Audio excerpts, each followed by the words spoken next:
This is Orhan Pamuk's My Name is Red. Chapter 1.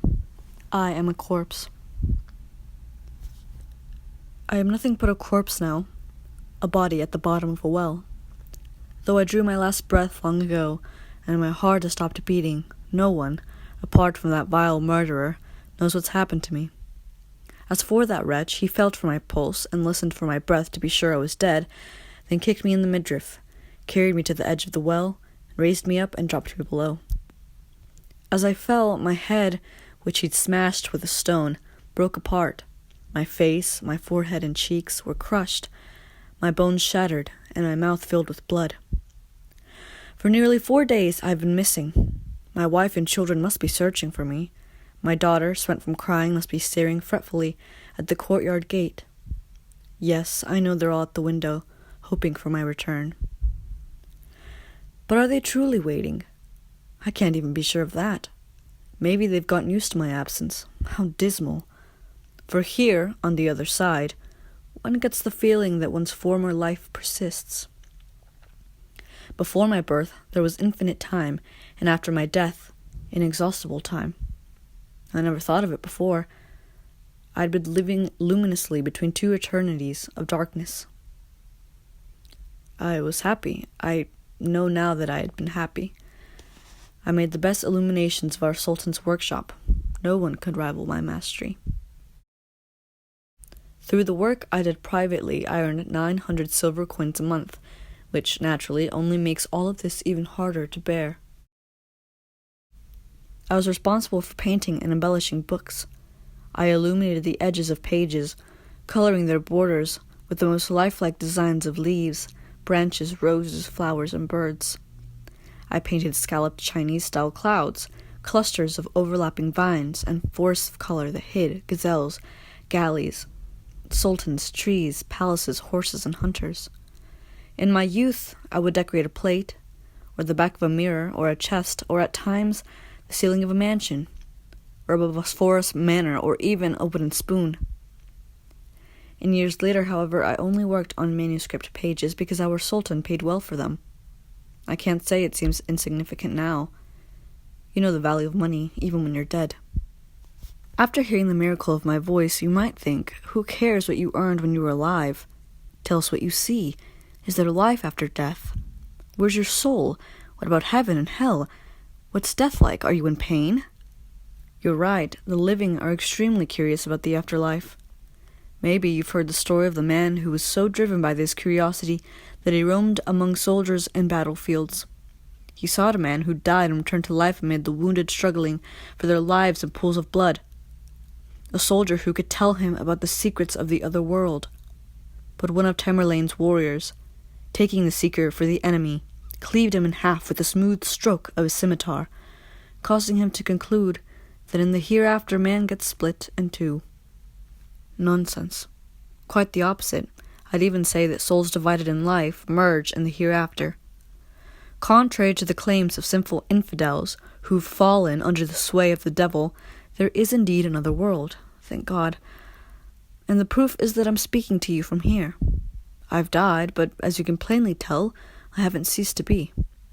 Granted, I must confess, I haven't encountered the rivers flowing beside the silver and gold kiosks of heaven, the broad-leaf trees bearing plump fruit, and the beautiful virgins mentioned in the glorious Quran, though I do very well recall how often and enthusiastically I made pictures of those wide-eyed houris described in the chapter, That Which Is Coming. Nor is there a trace of those rivers of milk, wine, fresh water, and honey described with such flourish, not in the Quran, but by visionary dreamers like Ibn Arabi. But I have no intention of tempting the faith of those who live rightfully through their hopes and visions of the other world. So let me declare that all I've seen relates specifically to my own personal circumstances.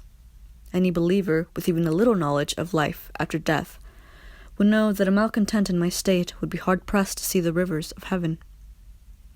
In short, I, who am known as Master Elegant Effendi, am dead, but I have not been buried, and therefore my soul has not completely left my body. This extraordinary situation, although naturally my case isn't the first, has inflicted horrible suffering upon the immortal part of me. though I cannot feel my crushed skull or my decomposing body covered in wounds, full of broken bones and partially submerged in ice-cold water, I do feel the deep torment of my soul struggling desperately to escape its mortal coil. It's as if the whole world, along with my body, were contracting into a bolus of anguish. I can only compare this contraction to the surprising sense of release I felt during the unequaled moment of my death.